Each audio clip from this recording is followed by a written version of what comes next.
भगिनी माझ्या काय भुका लागलेत का? असा एकदम तुम्हाला धरून आणल्यासारखं तुम्ही बसलाय. हात कुणाकुणाला आहेत हात वर करा. जरा जोरदार टाळ्या वाजवून यत्नाळकर पाटील साहेबांचं स्वागत करा. जोरदार वाजवा टाळ्या. ह्या टाळ्यांचा आवाज मुख्यमंत्री आणि उपमुख्यमंत्री महोदयांच्या पर्यंत गेला पाहिजे. मला वाटलं तुम्ही नर्वस आहे म्हणून मी पण नर्वस बसलो होतो. बघितलं ना तुम्ही माझा चेहरा. मी म्हटलं माझ्या भगिनी हसनात बोलनात दुलनात चालनात काय झालंय नेमकं बघावं.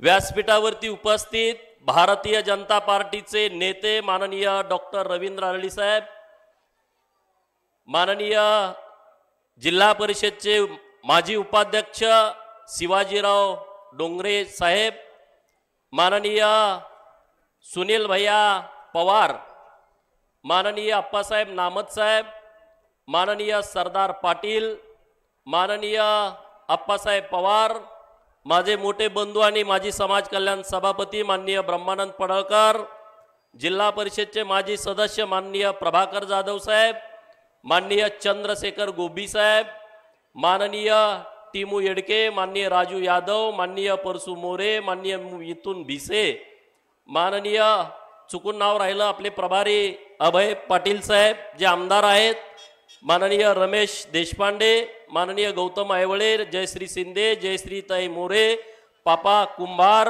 बाळाबाई मळगे, माया साळे, प्रमोद हिरवे, अतुल मोरे, नंदाताई कांबळे, हेमलता चव्हाण, सुभाष कांबळे, रवींद्र मानवर, सलीम भैया गवंडी, रिपब्लिकन पार्टी ऑफ इंडियाचे नेते माननीय संजय कांबळे साहेब, माननीय राघवेंद्र मानवर, रवींद्र मानवर, माननीय प्रकाश मोटे, सद्दा मातार, माननीय डॉक्टर प्रवीण वाघमोडे, रमजान उर्फ बंटी नदाब, विक्रमभाई ताड, बसवराज चव्हाण, किरण मामा शिंदे, रावसाहेब यादव, अप्पासाहेब पवार, संतोष मोटे, मेहबूब जातकर, ममता तेली मॅडम, माननीय कलप्पा पाचंगे, माननीय Jijabai Sankbal, Bala Kolekar, Jyotitai Gadge, Priya More, Vikas Banpatte, advocate More madam, advocate Patil madam, माननीय भीमराव देवकर. आता बरीच मंडळी आहेत. जर कुणाचं नाव चुकून राहिलं तर माफी मागतो, नाहीतर म्हणणार तुला धावतो संध्याकाळी 100 मतं वजा करतो. माननीय माझे सहकारी मित्र शिवानंद हैबतपुरे साहेब आहेत, सुरेश शिंदे सरकारांचे सगळे सहकारी इथं उपस्थित आहेत, पत्रकार मित्र आहेत. एवढ्या मोठ्या संख्येनं माझ्या भगिनी इथं उपस्थित आहेत आणि माझे भाऊ पण मोठ्या संख्येनं उपस्थित आहेत. आणि खरं तर जत शहरातले सगळे व्यापारी बांधव या सगळ्या आमच्या सांगता सभेला उपस्थित आहेत. खरं तर प्रचाराची रणधुमाळी अजून 1.5 तासानं महाराष्ट्रातली संपतेय. अख्ख्या महाराष्ट्रामध्ये धुरळा उडलाय. कोण काय म्हणतंय, कोण काय बोलतंय, सारखं टी व्हीवरती तुम्ही बघताय, सोशल मीडियामध्ये, व्हॉट्सअपवरती, फेसबुकवरती, ट्विटरवरती तुमच्या येतंय. फेसबुक कुणाकुणाचं आहे माझ्या लाडक्या बहिणीचं अकाउंट फेसबुकला? अरे वा, कुणाकुणाचे आहेत? हात वर करा, लाजू नका. बघा जमाना किती बदलला आहे. पहिलं पत्र यायचं, आपण लहान असताना पत्रास कारण की आईला नमस्कार, बाबांना नमस्कार, विनंती विशेष, मी खुशाल आहे, तुमची खुशाली कळवा, गायला खोंड झाला का, म्हशीला रेडा झाला का, गाय दूध देते का, आपण पत्रात लिहायचो, बरोबर का नाही? आता जग इतक्या जवळ आलं की मी इथं बोलत असताना अख्ख्या महाराष्ट्राला माहीत आहे की मी इथं काय बोलतोय. इतक्या जवळ आपण आलोय. जितके फायदे सोशल मीडियाचे आहेत तितके तोटे पण आहेत. परवा मी उमदीत बोलत असताना एक कमेंट टाकली. कमेंट काय टाकली तुम्हाला माहीत आहे? अख्ख्या तालुक्यामध्ये गोंधळ उडाला. मी लगेच पोलीस स्टेशनला गेलो, तक्रार दिली आणि त्या सगळ्या प्रकरणाची शहनिशा करण्यास सांगितलं. म्हणजे जेवढे फायदे आहेत तेवढे काही किरकोळ तोटे पण आहेत. आणि म्हणून तुम्हा सगळ्यांना माझी विनंती आहे की जत विधानसभा मतदारसंघ हा क्रमांकानं 288 आहे. आपल्या राज्यामध्ये आमदार किती आहेत? 288. आणि आपल्या विधानसभा मतदारसंघाचा क्रमांक किती आहे? 288. म्हणजे राजकर्त्यांच्या दृष्टिकोनातून आपला नंबर हा शेवटचा आहे. परंतु या विधानसभेच्या निवडणुकीपासून या जत मतदारसंघाची चर्चा महाराष्ट्रात सुरू आहे की नाही सुरू आहे? का सुरू? टीव्हीवरती सारखं जतचं येतंय का? पेपरमध्ये येते का? तुम्ही नुसत्या मालिकाच बघताय? बातम्या पण बघत जावा. जतचं सगळं चॅनलवरती सुरू आहे.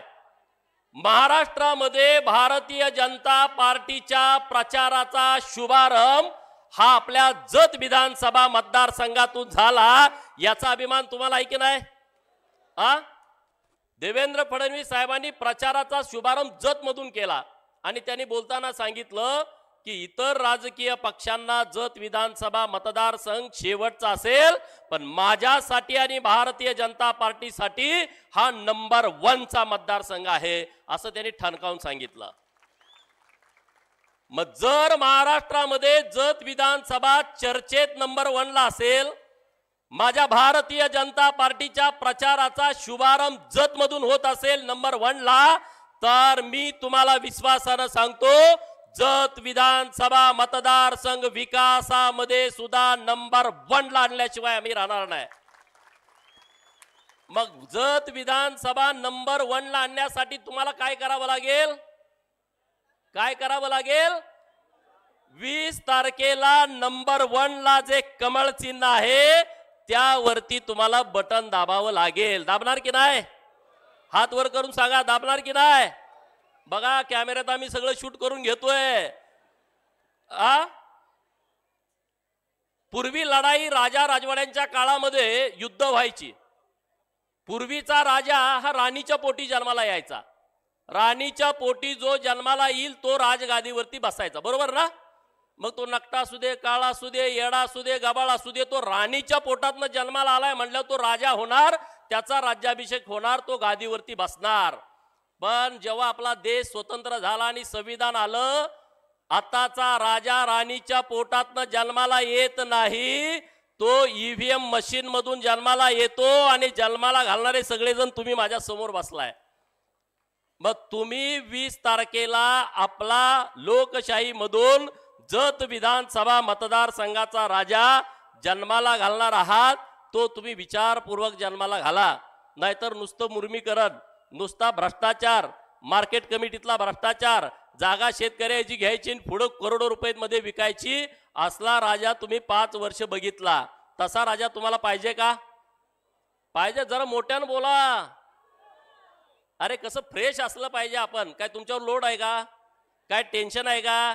अरे टेन्शन मुक्त करण्यासाठीच भाजपा मैदानामध्ये आहे.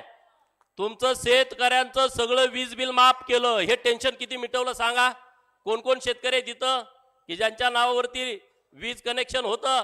5-5 लाख रुपये माफ केले. किती? 5 लाख, 3 लाख, 2 लाख सगळं माफ करून टाकलं. तुम्हाला वाटलं नुसत्या लाडक्या बहिणीला दिले का? अरे तुम्हाला 5 लाख दिलं, आता 1,500 किती महिन्याचं तुमचं माफ करून टाकलं, हिशोब करा ना. लाडक्या बहिणींपेक्षा कितीतरी पट मदत सरकारनं आपल्याला केलेली आहे. जत शहरातल्या सगळ्या लोकांना मला एक आवाहन करायचं आहे, विनंती करायची आहे. माझ्याविषयी जरा वेगवेगळ्या बातम्या इथं पसरवल्या जात आहेत की गोपीचंद गुंड आहे. ऐकलं नाही? तुमच्या कानावर आलं नाही? गोपीचंद गुंडागिरी करतोय. मला बघितल्यावर तुम्हाला वाटतंय का माझ्या बहिणीनो मी गुंड आहे? वाटतंय का? माझ्या दिसण्यावर तसं वाटतंय का? आता मला चंद्रशेखर गोबी साहेबांनी पाठवलं की तुमच्या हातामध्ये बेड्या असणारा एक फोटो सोशल मीडियामध्ये फिरतोय. होय, हे खरं आहे. माझ्या हातामध्ये बेड्या असणारा फोटो सोशल मीडियामध्ये फिरतोय आणि त्याचा मला अभिमान आहे. कारण मी टेंबू योजनेचं ऑफिस फोडलं होतं शेतकऱ्याला पाणी मिळण्यासाठी आणि त्याच्या बेड्या माझ्या हातामध्ये आहेत.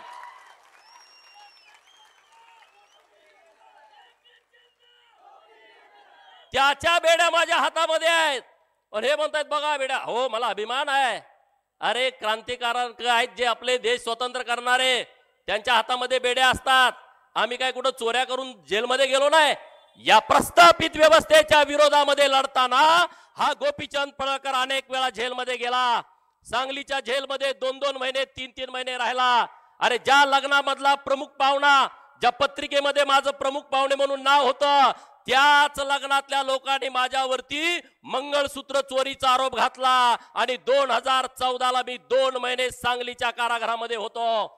सांगलीच्या कारागृहामध्ये 2 महिने होतो. अशा केसेस माझ्यावरती झाल्या राजकारणामध्ये. अरे मोर्चा आंदोलन, बैलगाड्याची शर्यत, माझ्यावरती केस. एमपीएससीचं आंदोलन पुण्यामध्ये, माझ्यावरती केस. दुष्काळासाठी आंदोलन, आमच्यावरती केस. अरे याचा मला अभिमान आहे. काल त्या आमदारांनी त्यांच्या ट्विटर मधून ट्विट केलं की तुम्हाला गुंड पाहिजे का? अरे लोकांसाठी लढणारा जर गुंड असेल तर लोकांना का नको आहे?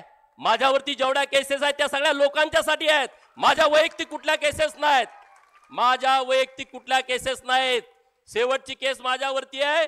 पुण्यश्लोक अहिल्या देवींच्या स्मारकाचं उद्घाटन शरद पवारांच्या हस्ते होऊ नये म्हणून पहाटे 5 वाजता जेजुरीच्या गडावरती जाऊन मी मेंढपाळांच्या हस्ते उद्घाटन केला. मेंढपाळांच्या हस्ते उद्घाटन केलं आणि माझ्यावरती 353 दाखल केली. मी पोलिसांना विचारलं 353 का केली? नाही म्हणले तुम्ही पोलिसाला नारळ मारला. मी म्हटलं कुठं आहे? मी त्यांच्या पोलीस स्टेशनला गेलो. कुठं आहे पोलीस? मला दाखवा. म्हणला तो कोरोनात पोलीस मेला. ते वाईट झालं. अरे पण तुम्ही आमच्यावरती असा अन्याय करता आणि म्हणून इथं पसरवलं जातंय गोपीचंद आमदार झाला तर गुंडगिरी होईल, गोपीचंद आमदार झाला तर व्यापाऱ्यांच्या वरती अन्याय होईल. अरे या माझ्या व्यापारी भावानी मागच्या 4 महिन्यापूर्वी मला बोलावून सांगितलं जत शहरामध्ये पाणीपट्टी आणि घरपट्टी प्रचंड वाढली आहे. ज्यांना 20,000 येत होती त्यांना 2 लाख येते, ज्यांना 2,000 रुपये येत होते त्यांना 25,000ची आलेत. तुम्हाला आलती का नाही नोटीस? सांगा तुमच्या घरी. 10 पट वाढलेले, 20 पट वाढलेले. मला इथले सगळे व्यापारी मित्र भेटले. मी त्यांना शब्द दिला मला 4 दिवसाचा वेळ द्या. मी माननीय मुख्यमंत्री महोदयांना भेटतो आणि त्यांना विनंती करतो की जत तालुक्यामध्ये जत शहरामध्ये माझी गरीब लोक राहत आहेत, त्यांना ही घरपट्टी आणि पाणीपट्टी परवडणारा विषय नाही. मी चौथ्या दिवशी त्या निर्णयाला स्थगिती माननीय मुख्यमंत्री महोदयांच्याकडे आणली आणि तुमच्याकडे घरपट्टी वसूल करायला कोणीही आला नाही कर्मचारी. हे व्यापाऱ्यांनी मला सांगितलं होतं. अरे तुम्ही सांगाल ते मी ऐकतोय आणि व्यापाऱ्यांना मी आश्वस्त करतो अन्याय करणं आमचा स्वभाव नाही, अन्याय करणं आमचा स्वभाव नाही, अन्याय करणं आमच्या रक्तामध्ये नाही. बघा बोरगावच्या एका मातंग समाजाच्या मुलीवरती तिथल्या गावातल्या रंगा शिंदे नावाच्या गुंडानं अन्याय अत्याचार केला. अन्याय अत्याचार केल्यानंतर एक मेंढ्या राखणारा ज्याचा राजकारणाशी काही संबंध नाही, ज्याचा सरपंच पदाशी काही संबंध नाही, मेंढ्या राखणारा शाळा न शिकलेल्या बापू बिरू वाटेगावकरनं कुऱ्हाड हातामध्ये घेतली, बंदूक हातामध्ये घेतली आणि त्या रंगा शिंदेला यमशदनी पाठवला. त्या बापू बिरू वाटेगावकरच्या विचाराचा गोपीचंद पडळकर आहे. अन्याय आम्ही करणार नाही, पण जर कुणी अन्याय केला तर त्याला आम्ही अजिबात सोडणार नाही. पुण्यश्लोक अहिल्या देवींचं जगामध्ये नाव आहे, एक आदर्श महिला राजकर्त्या म्हणून. आणि त्यांच्या राज्यामध्ये जे व्यापारी या राज्यातून दुसऱ्या राज्यात व्यापार करतात आणि एक मध्ये जंगल होतं जायला, त्या जंगलातून जाताना तिथले गुंड लोक त्या व्यापाऱ्यांना लुटायचे, त्या व्यापाऱ्यांच्या वरती अन्याय करायचे. व्यापाऱ्यांचं जगणं मुश्किल झालं होतं, व्यापार करणं मुश्किल झालं होतं. ते सगळे गेले आणि पुण्यश्लोक अहिल्या देवींच्याकडे तक्रार केली की आता आम्हाला व्यापार करणं शक्य नाही, आमच्यावरती हे गुंड लोक अन्याय करतायत, चुकीच्या पद्धतीने वागतायत. अहिल्या देवींनी त्यांना सांगितलं, पुण्यश्लोक अहिल्या देवीनं, की तुम्ही काळजी करू नका, मी त्या गुंडांचा बंदोबस्त करते. आणि त्या सगळ्या गुंडांना बोलावून घेतलं आणि त्यांना सांगितलं तुमच्यावरती मी जबाबदारी देते की या व्यापाऱ्यांना या जंगलातून पलीकडे सुखरूपपणे न्यायचं आणि त्यांना पगार चालू केला. तिथं चोरी थांबली, तिथं गुंडगिरी थांबली, त्या लोकांनाच त्या व्यापाऱ्यांचं संरक्षण करण्याची जबाबदारी दिली. मित्रांनो, इथल्या व्यापाऱ्यांना मला सांगायचं आहे तुम्हाला कोणी त्रास देणार नाही, तुम्ही चिंता करू नका. आमचे सगळे सहकार्य मी व्यासपीठावरनं तुम्हाला शब्द देतोय, एकाही व्यापाऱ्याच्या केसाला कोणी धक्का लावणार नाही, तुम्हाला कोणी ब्लॅकमेल करणार नाही, तुम्हाला कोणी खंडणी मागणार नाही, इथल्या डॉक्टरांना कोणी त्रास देणार नाही. जे कोणी त्रास देत असतील त्यांचा आम्ही बंदोबस्त करू, तुम्ही चिंता करण्याचं कारण नाही. पण असल्या अफवावरती तुम्ही विश्वास ठेवू नका. कुणीतरी येतंय काहीतरी सांगतंय, कुणीतरी येतंय काहीतरी बोलतंय आणि वातावरण खराब करतंय. तर माझी तुम्हाला कळकळीची विनंती आहे की आम्ही तुम्हाला सगळ्यांना प्रोटेक्ट करू. जत बाजारपेठेचं आणि जत शहराचं नाव अखंड महाराष्ट्रभरामध्ये चांगल्या पद्धतीने घेतलं जाईल, असं साजेसं काम हा गोपीचंद पडळकर जत शहरासाठी आणि तालुक्यासाठी करेल. काय परिस्थिती आहे या पेठेतील? रस्ते नाहीत, गटारी नाहीत, गटारी स्वच्छ करायला नगर परिषदेचा कर्मचारी येत नाहीत, महिलांच्यासाठी शौचालय नाही. अरे बाजारात आम्ही तासभर आलो, 1.5 तास आलो, जायचं कुठं? शौचालय नाही, भाजी मंडईसाठी जागा नाही, मच्छी मार्केट नाही, मटनचं मार्केट नाही, कितीतरी विषय आहेत. स्वतंत्र वाहनतळ नाही, सगळं पार्किंग जाम. आता 2 गाड्या आल्या का पेट जाम. का नियोजन केलं नाही? का इथल्या पुढाऱ्यांनी या व्यवस्थेकडे बघितलं नाही? मी परवा इंदिरानगर मध्ये गेलो. आम्ही 40 वर्ष आम्ही इथं राहतोय, आमचं घर नावावरती नाही. मी परवा एकता नगर मध्ये गेलो, हे जमीन सरकारच्या नावावरती आहे. आम्हाला इथं घरावरती कर्ज मिळत नाही, शौचालयाची व्यवस्था नाही. दत्त कॉलनीच्या समोर जी झोपडपट्टी आहे, मदारी समाजाची लोक राहतात, 10 बाय 10च्या खोलीमध्ये राहतात. तिथं कुठली व्यवस्था नाही. माझ्या माय माऊलींच्यासाठी शौचालयाची व्यवस्था नाही. इकडे उमराणी रोडला तीच परिस्थिती आहे. काय विठ्ठलनगर मधल्या अनेक भागामध्ये ती परिस्थिती आहे. घिसाडी समाजाची 25 घरं रस्त्यावरती आहेत, कुणी त्याच्याकडे बघितलं नाही. मला आमदार म्हणून निवडून द्या, या सगळ्या लोकांची व्यवस्था करून मी देतो. हा शब्द आहे माझा तुम्हाला. सगळ्या लोकांची घरकुलाची व्यवस्था करून देतो. मी नुसतं बोलतोय, आज इथं रेकॉर्ड होत आहे. मला तुमच्याकडे परत यायचं आहे. त्यामुळं विजन असणारं भारतीय जनता पार्टीचं नेतृत्व आहे. आम्ही काम करणारी लोक आहोत. आम्ही नुसती पळणारी, नुसती बोलणारी आम्ही लोक नाही आहे. तुम्हाला माझी कळकळीची विनंती आहे शहरातल्या सगळ्या मंडळींना, की आज ही निवडणूक तुम्ही तुमच्या हातामध्ये घेतलेली आहेत. पुढारी माझ्या विरोधात आहेत, पुढारी माझ्यावरती खालच्या लेवलला जाऊन टीका करतायत. आता टिमूभाईने सांगितलं अपक्ष उमेदवारी का केली, कुणी केली आणि कशासाठी केली. अरे शरद पवारांचा फोन, सुप्रिया सुळेंचा फोन, जयंतरावांचा फोन गडी हरबाडून गेले.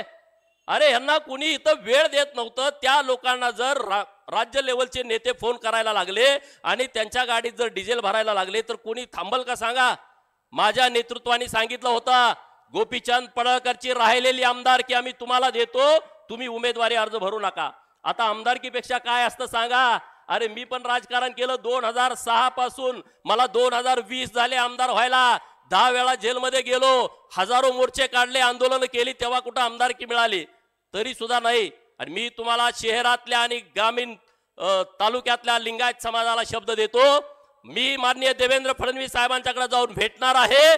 जर तुम्ही मला आमदार केलं तर माझी राहिलेली उमेदवारी जी आमदारकीची टर्म आहे ती लिंगायत समाजाला द्यावी, अशी मागणी मी माननीय देवेंद्र फडणवीस साहेबांच्याकडे करणार आहे. जर असं घडलं तर तुम्ही एक मत दिलं तर 2 आमदार तुम्हाला मिळू शकतात. एक मत दिलं तर तुम्हाला 2 आमदार तुम्हाला मिळू शकतात. आणि त्यामुळे तुम्ही सगळे विचारपूर्वक, काळजीपूर्वक तुम्ही आमच्या सोबत राहायला पाहिजे. आज लाडक्या बहिणी इतक्या मोठ्या संख्येने इथं उपस्थित आहेत. सगळ्यांच्या खात्यावरती लाडक्या बहिणीची मदत तुम्हाला मिळाली का? हात वर करा, मिळाली का? 7,500 रुपये मिळालं. दिवाळी या वर्षीची कशी झाली खरं सांगायचं? कानुलं, कापण्या, लाडू, चकल्या, फटाकड्या, कुणी जोडवी घेतली, कुणी पंजन घेतलं की नाही? सगळे ज्वेलर्स वाले खुश आहेत. सगळ्या लाडक्या बहिणी म्हणले आमच्याकडे आहेत. लाडकी बहीण योजना केल्याच्या नंतर राष्ट्रवादी शरद पवार गटाच्या नेत्या, महिला नेत्यांनी एक स्टेटमेंट केलं. काय केलं की 1500 रुपये मध्ये काय होतंय? 1500 रुपये मध्ये काय होतंय? काँग्रेसचा नेता म्हणला की महाविकास आघाडीचं सरकार आलं तर पहिल्यांदा लाडकी बहीण योजना बंद करू. सुनील केदार नावाचे मंत्री, नाना पटोलेच्या जवळचा माणूस कोर्टात गेला की ही लाडकी बहीण योजना बंद करा. मग मला टीव्हीचे चॅनेलवाल्यांनी विचारलं की राष्ट्रवादीच्या महिला नेत्या म्हणतायत की 1500 रुपये काय होतंय? मी त्यांना उत्तर असं दिलं, मुंबईमध्ये ताज हॉटेलमध्ये बसून 1,500 रुपयाची कॉफी पिणाऱ्या, ट्रायडंट हॉटेलमध्ये बसून 1,000 रुपयाचा चहा पिणाऱ्या, जिच्या पायामध्ये 20-25 हजाराचा सॅन्डल आहे, जिच्या डोळ्यावरती 1.5-2 लाखाचा गॉगल आहे, जिची पर्स 3-4 लाखाची आहे, तिच्या अंगावरती 5-50 हजाराची साडी आहे, तिच्यासाठी लाडकी बहीण योजना नाही आहे. ही लाडकी बहीण योजना तिच्यासाठी नाही आहे. लाडकी बहीण योजना कुणासाठी आहे की जत शहरामधल्या, इंदिरानगर मधल्या, एकता नगर मधल्या माझ्या बहिणीला थंड वाजून आली, ताप आला, तिला कणकणी आली आणि ती 4 दिवस अंथरुणाला खेळून आहे, कारण तिच्याकडे इंजेक्शन मारायला 50 रुपये नाहीत. त्या लाडक्या बहिणीसाठी ही माझी योजना आहे. त्या लाडक्या बहिणीसाठी ही योजना आहे. शाळेतनं पोरग आलं 6 वर्षाचं, 7 वर्षाचं, पहिलीतलं दुसरीतलं पळत पळत पळत पळत आलं, मम्मी मला चॉकलेट घ्यायचं आहे, मला कॅडबरीसाठी 10 रुपये दे असं म्हणतंय, आणि मम्मीच्या पर्समध्ये 1 रुपया पण नाही, तिच्या डोळ्यातनं पाणी येतंय. ती त्या पोराला 10 रुपये त्याच्या हातामध्ये देऊ शकत नाही. तिच्या काळजाचा थरकाप उठतोय. पप्पाची वाट बघते. पप्पा आल्यानंतर म्हणते 10 रुपये द्या, ते पण म्हणते पगार झाला नाही, माझ्याकडे पैसे नाहीत. त्या लाडक्या बहिणीसाठी ही योजना आहे की आता शाळेत पोरग पळत आलं आणि ती 10 रुपये द्या म्हटलं का 20 रुपये माझी बहीण त्याच्या हातामध्ये देईल आणि तिला सन्मान मिळेल, तिला त्याचा आनंद मिळेल. मिळेल की नाही? खरं आहे का खोटं आहे सांगा? खरं आहे की नाही? मी युट्यूब चॅनलवरती लाडक्या बहिणींच्या प्रतिक्रिया बघितल्या. त्यामधली एक बोलकी प्रतिक्रिया अशी होती, ती बहीण काय म्हटली माहिती आहे का? ती म्हणते मी रक्षाबंधनला, मी भाऊबीजेला माझ्या भावाकडे जाते, रक्षाबंधनला राखी बांधते, भाऊबीजेला ओवाळते आणि मग माझ्या भावाची इच्छा असताना सुद्धा मी ओवाळताना माझ्या ताटामध्ये तो 500 रुपये टाकू शकत नाही. त्याची मस्त इच्छा आहे पण त्याच्या खिशात 500 रुपये नाहीत. रक्षाबंधनला गेल्यानंतर त्याला वाटतंय माझ्यासाठी चांगली साडी घ्यावी, पण त्याच्याकडे साडी घेण्यासाठी पैसे नाहीत.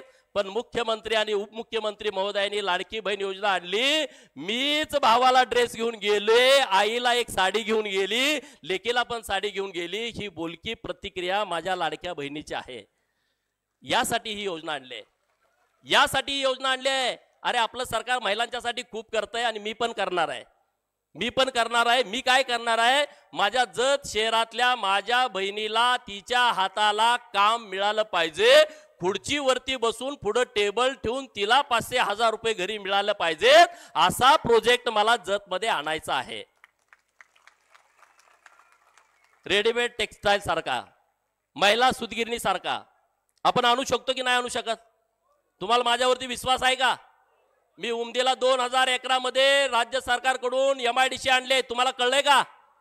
उमदीच्या माळावरती 2000 एकरात MIDC, सांगलीची MIDC 166 हेक्टर मध्ये आहे, म्हणजे 400 एकरात आहे. तिथं 15,000 लोक काम करतायत. जर सांगलीच्या MIDC मध्ये 400 एकरात 15,000 लोक काम करत असतील तर उमदीच्या माळावरती 2000 एकरात किती लोक काम करतील? कुणाकुणाला गुणाकार चांगला येतोय? किती? 70 ते 75 हजार. अरे आपल्या जत तालुक्यामध्ये 10,000 पोरं बेरोजगार असतील आणि मी देवेंद्र फडणवीस साहेबांच्याकडून शब्द घेतलाय की त्यांनी उमदीच्या MIDC मध्ये एक आंतरराष्ट्रीय प्रकल्प दिला पाहिजे आणि तो त्यांनी मान्य केलाय. तुम्ही मला आमदार करा, मी तिथं प्रकल्प आणतो. अरे मी म्हणतोय MIDC आणतो, ते म्हणताय तू जातीवादी आहे. मी म्हणतोय जतच्या शहरामध्ये 8-8 दिवस पाणी येत नाही, मी यांना 78 कोटीची योजना मंजूर करून दिले, ते म्हणताय तू बाहेरच आहे. अरे मी म्हणतोय जत तालुक्यामध्ये रस्ते नाहीत, ते रस्ते करायचे आहेत, ते म्हणतोय तुम्ही इकडे यायचंच नाही, तू बाहेरच्या गावचा आहे, तुला हाकलून द्यायचंय, तुझं पार्सल आटपाडीला पाठवायचं आहे. मी बोलतोय अजेंड्यावरती आणि ते बोलतायत माझ्यावरती. मग तुम्हाला काय मान्य आहे? जत तालुक्याच्या विकासाचा अजेंडा मान्य आहे का ते विरोधक बोलतायत ते मान्य आहे? तुम्ही मला खरं सांगा. दानम्मा देवीला कोण कोण मानतं? कोण कोण देवीला जातं? हात वर करा.